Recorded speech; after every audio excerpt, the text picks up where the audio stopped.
State, Florida, and Texas to all get in on the action. Oklahoma head coach Brent Venables told media that the Sooners are not intimidated by the SEC.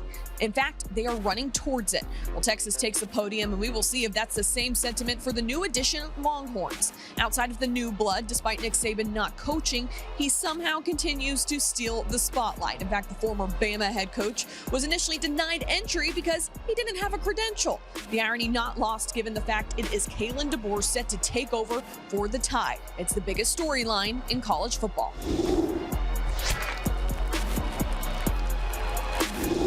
The 72-year-old Saban hung up his whistle last season after 7 national titles, 6 of those with Alabama. DeBoer comes in with the most amount of pressure and the hardest task in replacing him. However, he's no slouch. He's won 104 games as a head coach and was in a national championship game just last season. However, can the Crimson Tide remain a powerhouse that they've always been under Saban? Let's find an answer in Tuscaloosa. It's wild to think about that it's been 6 months since Kalen DeBoer took over as the head coach at Alabama. I thought it was a pretty cool moment when Coach DeBoer took the podium for the first time here at SEC Media Days to see Nick Saban watching on with the SEC Network, listening in to what Coach DeBoer had to say. And one of the things that he said was that he understands the intensity of the SEC, not just from a playing perspective, but recruiting at a high level. And he said that's why he surrounded himself with such a great staff. And you look at the similarities between these two. I mean, Coach DeBoer has won basically at every place that he's been, and you think about that winning culture that Nick Saban obviously established at Alabama, and that foundation is still there, especially with 2 players who remember a thing or two that Nick Saban taught them. We really can't pay attention to things this early in the year. We have about 6 weeks until the season starts, and I really don't deal in hypotheticals. He taught me that, so he'd be glad to hear me say that. Said to me, and it set home for me, was being a point guard with the football, whether it's distributing the ball to our playmakers, whether using your legs, put the ball in place so our offense can be successful. I like that right there. Tyler Booker talking about not playing hypotheticals. That's a Nick Saban staple, right? But you think about Jalen Milroe, I mean, the common consensus is that they are expecting a big season from QB1, potentially a Heisman winner himself. And Coach DeBoer added that nobody beats him to the weight room. Other players try, but Jalen Milroe is always the first one to show up to get Alabama ready for the upcoming season. Here in Dallas for the SEC Media Days, Jake Stansel, WBRC Fox 6 News, on your side. Most difficult, I think, just family. You know, you move around, and I think we've lived in the last 15 years, I think, in 13 or 14 different houses, you know, in about 9 cities, I think, and so 9 different moves. And so knowing that takes a toll, not just on myself, but my family, that's hard. Got 2 daughters that are getting older, and one's actually going to be a freshman at Washington, and so that was a pretty unique situation and a great setup there. But you know, getting their support was really important, and you know, once I had that, just continue to, you know, follow through on this opportunity and work with Greg Byrne, just realizing what the vision was for this program and what it has been, and just understanding the support I'd get. You know, it's just made it to where, you know, I understood again why this place is special and why I wanted to be the head coach here.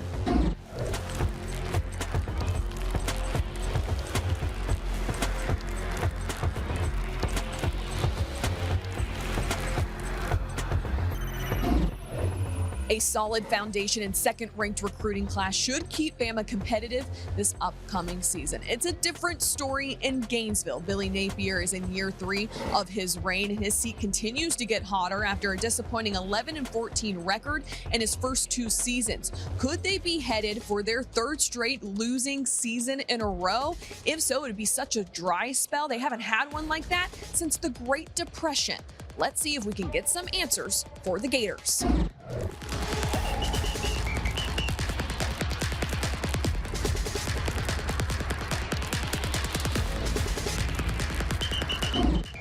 The addition of Texas and Oklahoma into the Southeastern Conference doesn't do any favors for the Florida Gators. 5-7 a year ago with their lone notable win coming against Tennessee puts Billy Napier directly in the hot seat as we head into 2024. Every team in the conference will have to navigate a gauntlet of a schedule, but the Gators coach might have the most on the line. It's always been this way, right? What would you expect? I mean, I think ultimately it's no different than I tell a recruit, hey, listen, you've got to be up for the challenge. You take on this type of leadership challenge, you got to be up for that, right? We all signed up for it.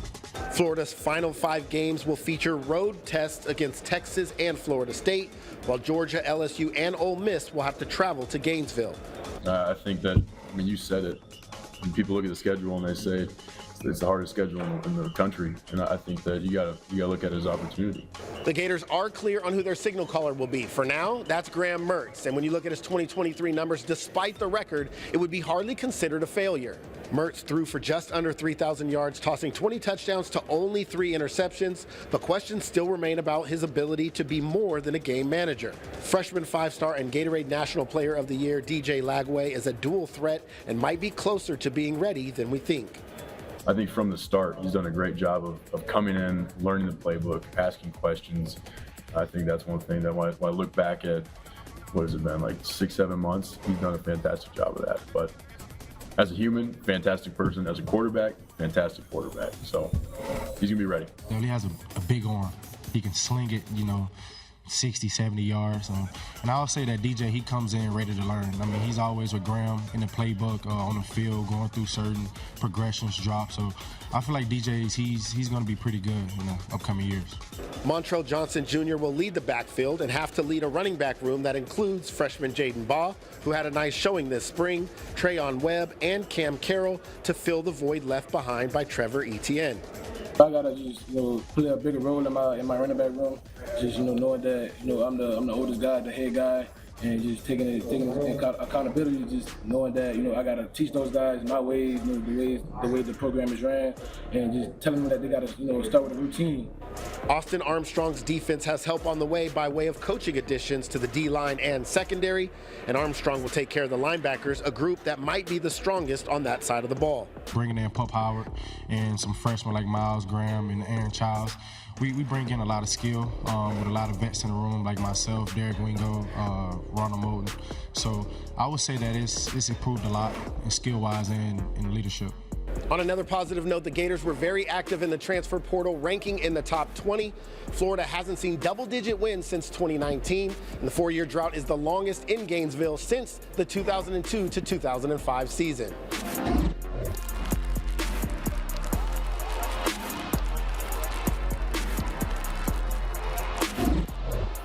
The Gators will look for quality production from quarterback Graham Mertz, while Florida is said to have one of the hardest schedules in the SEC. Stick with us here on your SEC Media Days Craze. We're going to highlight some of the best parts of the 2-hour stream for Gray Television.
addition to the chaos of SEC Media Days, Gray Television is hosting a 2-hour live stream every single day. It's packed with interviews with local affiliates, media personalities, and much more. Let's head to the best from Wednesday's stream. Welcome back to your Media Days Craze, powered by Gray Television. I'm Bailey Burmaster, and I am joined now by Casey Thomas and Doc Holliday. Doc's been on the program. Casey, you're new. Welcome. Thanks for joining us. Thank you so much for having me. Before we dive into SEC talk, we have to talk about something much, much bigger, and that is the age that Doc Holliday turned just yesterday. Happy 51st. Yeah, you know what, looking at it and hearing it sounds good. Appreciate it. God is good. That's all I can say. Age is nothing but a number. It is. You ooze youth. Appreciate it. You God is all keeping God is up with good. the kids. Yeah, trying. No, I was in the bed yesterday. Did you do anything for your birthday, though? Yeah, I FaceTime my wife, my children, my daughters called me from Italy, one of them, and sang me happy birthday. And yeah. You should be in Italy, not here. I know. I got to help pay for all of that, so that's why I'm here. But thank you. Appreciate it. Someone's got to do it. Someone's got to do it. And you're a Heisman voter. Right. Who are you eyeing as some Heisman favorites this year? Yeah, you're always looking at the quarterbacks, and I'd like to check out wide receivers, running backs, anybody that. But the reality is it's a quarterback. It's mostly quarterbacks because the running backs don't get the ball as much now, right? You're looking at Milroe, you're looking at Quinn Ewers. Trying to think of another. Carson Beck. Carson Beck, of course. Yeah, I'm glad you brought that up, Carson Beck. And I'm trying to think of anybody else within the conference. Jackson Dart? Are you a Jackson Dart believer? Jackson Dart, this is an interesting thing about Ole Miss. Okay. Lane Kiffin, I think he has to prove himself because he falters against those top echelon teams. I mean, he did beat LSU last year, but we know LSU, like I said, they can't spell defense. We're going to talk about this new look SEC. Yeah, let's do it. What do you make of it? Does it feel different to you? It's exciting. Yeah, it's different. I mean, look, the Big 12 was great. I played in the Big 12, 28 years in that league. Oklahoma had a ton of success, and I have the utmost respect for a lot of the schools in that conference. But this is a little different. I mean, the SEC, it is the biggest stage in all of college football, and Oklahoma and Texas are two of the biggest brands in all of college football. That's why I think the partnership makes so much sense for both sides.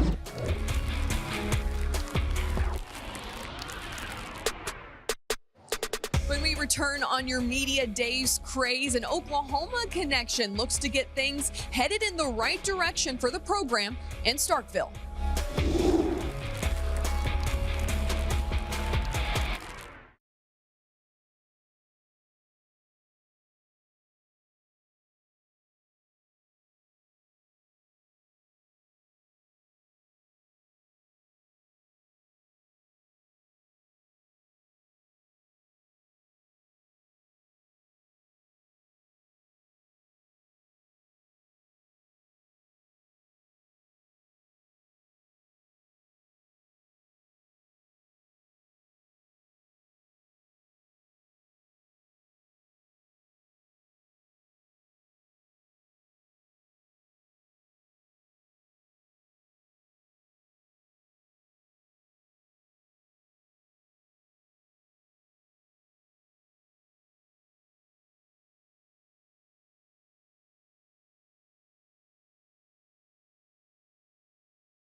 Welcome back to your Media Days Craze. The Bulldogs missed a bowl game for the first time since 2009. In main part, that was to the fact the offense really just couldn't get anything going. Enter former Oklahoma offensive coordinator Jeff Lebby. He takes over for the program to revitalize the Bulldogs. But how so? Let's hear from our Mississippi State correspondent. Well, it has been a crazy few months for Mississippi State football. They started off by losing an athletic director, and then that was followed by the passing of former head coach Mike Leach, and then came new head coach Zach Arnett, and then came new AD Zach Selman, and here we are with new head coach Jeff Lebby. But with a new season comes a new era, and Jeff Lebby is bringing in that newness into this season. On the offensive side of the ball, Lebby hopped in the portal and decided to pick up former Baylor QB Blake Shapen, who looked very comfortable in their spring game. And on the defensive side of the ball, we've got a new defensive coordinator in Coleman Hutzler. So the Bulldogs are getting a fresh start, and they are ready to set a new tone for MSU football. I think from a culture standpoint, we've got the foundation laid the way we want. People know how we're going to operate inside the building. That was a huge deal for us. You know, we talk about it: fun, tough, competitive, accountable. Those are the four things that we're going to stand by and live by.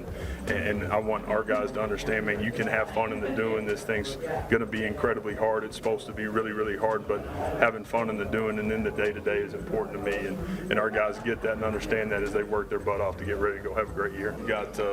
We've gotten a lot accomplished over the last 7 months. I couldn't be more proud of where we're at from a personnel standpoint with the people that are inside our building. Our guys have bought in and ran with what we're trying to create from a foundation standpoint, it being year one. So a ton of work to do, but could not be more excited about where we're at and where we're going. The biggest thing after we finished up with the spring game was making sure that we did a nice job of, man, how good can we get without the ball being back in our hands before we get on the grass in August? And our guys have taken to that.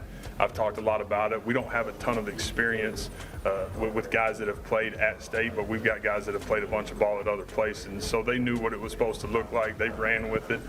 I'm probably most proud of the leadership and the growth in that area since we got done with spring ball, and excited about, getting back going. I want people to watch us play and say, man, those guys play the game the way it's supposed to be played. There's great toughness, there's physicality, there's edge, there's aggression, there's people that are playing at a really high level and with a ton of passion. You watch them play and they're excited to play the game, and that's what I want our program to be. I think it's going to be fun. I think toughness is going to be a big thing. We're going to be physical, and the biggest thing, we're going to have fun. Like, you're going to see a lot of guys celebrating, having a good time, enjoying the game of football. This is a game that we grew up loving to play, and it's been a blessing for all of us to be able to get to this point. So I think you're going to see a lot of fun. You're going to see physicalness, toughness, all those things. Competitive. We're going to be very competitive. So. Head coach Jeff Lebby loves to use the term showtime, and that's because he wants his players to put on a show every time they step onto the field. So the Bulldogs' first show will be August 31st at home against Eastern Kentucky.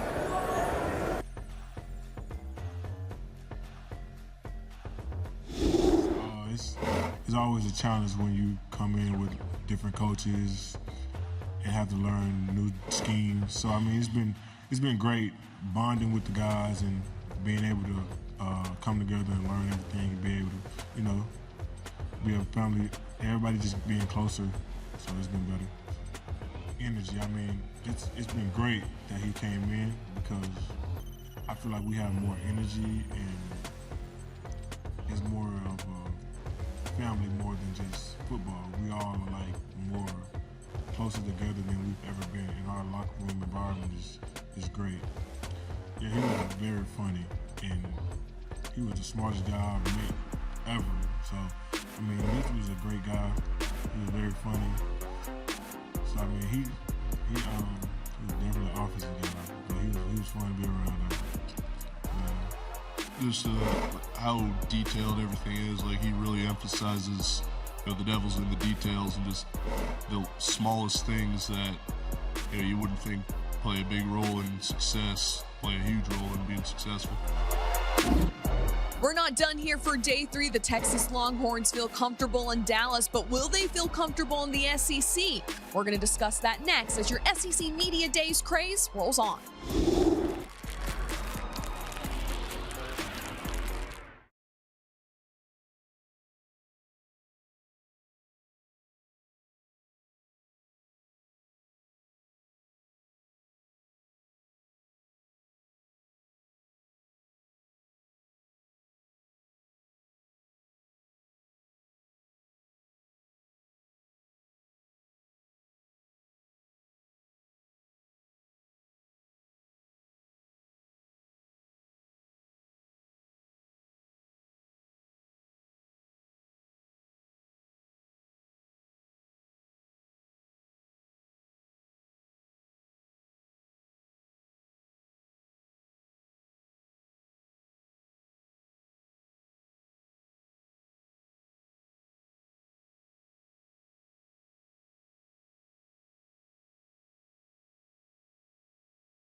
Texas has finally declared itself back after making a college football playoff appearance. A lot of their success came because of good quarterback play in Quinn Ewers, a stout defense, and an explosive run game. But in year 4 under Steve Sarkisian, how will the Longhorns fare in the SEC? Let's find out. The Texas Longhorns took the stage at SEC Media Days for the very first time. They've been kind of a hot topic of discussion this week with, them and Oklahoma being kind of the new members and the schools are welcoming this new 16-team conference that we've got. And already it's pretty evident that this is not going to be like the old Big 12 where Texas is coming not at all. from. We talked about horns down, which was a penalty in the Big 12. Well, that's not going to be the case here in the SEC, according to officials. So it'll be a little bit different for the Longhorns this year. And coming off of a college football playoff appearance, they're going to have a huge target on their backs. Definitely a huge target on the back. They had a 12-2 season last year, plus beating SEC powerhouse Alabama. This year, their schedule's not going to be easy, starting with the non-conference, heading to Ann Arbor for national champion defending national champions Michigan, and then they also have Georgia this year. They also have Florida. They have Mississippi State, Vanderbilt, but then they also have that November 30th game against Texas A&M. But they are confident in themselves that they're going to accept the challenge this season. This is the elite conference in college football, and we're fortunate enough to be part of it. And we won't do anything without having a level of respect of who we play, where we're playing them, the types of players that they have, the coaching that they have. And I think on the flip side of that, we have to go earn their respect. We're not going to get anything in this deal. Nothing's going to be free, okay? We're going to have to go earn the respect of our opponents, the opposing coaches, the opposing fans, and that's going to be kind of on the forefront of what we do. We respect our opponents, but we don't fear them. So at the end of the day, we're going to get their best shot, and we have to make sure we give them our best shot. So it's going to be an amazing season. It's going to be a long season, but it's going to be an amazing season, and we're most definitely up and ready for the challenge. This is the deepest team we've had, probably the most talented team we've had in my 4 years here. I can unequivocally say that. We're going to go attack this thing. Like I said, we've got a ton of respect for this conference and the teams in this conference, but we're going to go attack it, and we're going to go try to win a conference championship, because that's why we're at the University of Texas. So we're looking forward to it. We're looking forward to renewing rivalries with Texas A&M and with Arkansas.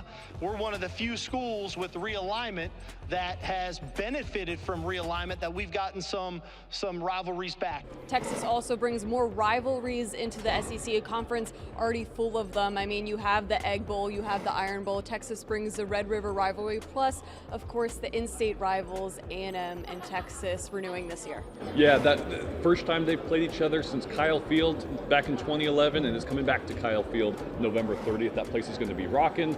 We are for sure looking forward to that one. And of course, it all kicks off August 31st. The Texas Longhorns will host Colorado State. Reporting from Dallas at SEC Media Days for Morgan Weaver, I'm Tyler Shaw. Freshman and sophomore year, I feel like the consistency of me being more in tune with the game. My teammate Jake Majors, he came back from a little O-line retreat, and he talked about it. He was like, "Do you like football? Do you love football? Do you live football?" I feel like I'm living football. Like, I live for football. This is what I want to do. So just me being more in tune to film, more in tune to my technique, just different things like that, and just going into this off season, just staying consistent and just making sure I stay dominant.